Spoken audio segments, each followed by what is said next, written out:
Bonjour et bienvenue sur Il était une fois podcast. On arrive au chapitre 3 et je vais commencer la lecture pour aller jusqu'au verset 6.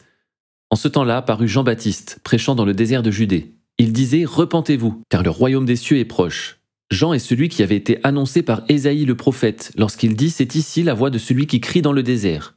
Préparez le chemin du Seigneur, aplanissez ses sentiers ».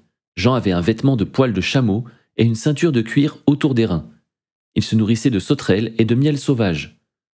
Les habitants de Jérusalem et de toute la Judée et de tout le pays des environs du Jourdain se rendaient auprès de lui, et confessant leurs péchés, ils se faisaient baptiser par lui dans le fleuve du Jourdain. Alors on a encore ici très peu de détails finalement, pas mal d'infos mais assez peu de détails, parce qu'on a Jean qui arrive comme ça sur la scène, qui est un illustre inconnu, et un peu bizarre vu comment il est vêtu et comment il mange, mais avec une grande mission. Mais on voit que l'objectif de Matthieu est clair, il veut vraiment confirmer l'accomplissement des prophéties. Puisqu'au verset 3, il dit bien que Jean, c'est celui qui avait été annoncé par Ésaïe le prophète, la voix de celui qui crie dans le désert, « Préparez le chemin du Seigneur, aplanissez ses sentiers ». Et comment Jean prépare le chemin du Seigneur et aplanit ses sentiers? En prêchant « Le royaume des cieux est proche ». Voilà le message, le royaume des cieux est proche.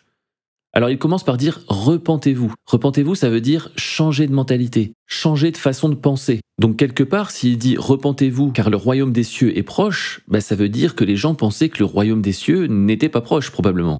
Et quand on regarde ce que les gens font quand ils arrivent pour se faire baptiser par lui, ils confessent leurs péchés. Pourtant le message de Jean-Baptiste, c'est pas « Vous êtes pécheurs », c'est « Le royaume des cieux est proche ». Donc il faut croire que la proximité du royaume convainc de péché. La conscience que le royaume des cieux, le royaume de Dieu est proche, convainc de péché. La présence même de Dieu, en fait, convainc de péché. Finalement, la présence du royaume fait le tri entre le blé et la paille, le bien et le mal.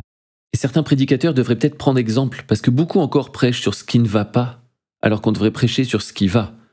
Et sans être prédicateur, c'est nos mentalités qui ont besoin de changer vraiment. Si on est focalisé tout le temps sur le péché, sur ce qui ne va pas, sur les faiblesses, sur la maladie, etc., comment on va avancer? Mais si on est focalisé sur un royaume qui est là, qui s'est approché, et qui est parfait et qui est puissant, alors c'est l'assurance de nous faire abandonner le péché, de nous guérir, de nous restaurer, etc. Nous devons donc prêcher que le royaume de Dieu est là. Ça va nous apporter une conviction de péché, et ça va nous pousser à nous faire baptiser pour être lavés de nos péchés, et entrer dans la vie éternelle, acquise par Jésus-Christ. À bientôt sur Il était une fois podcast.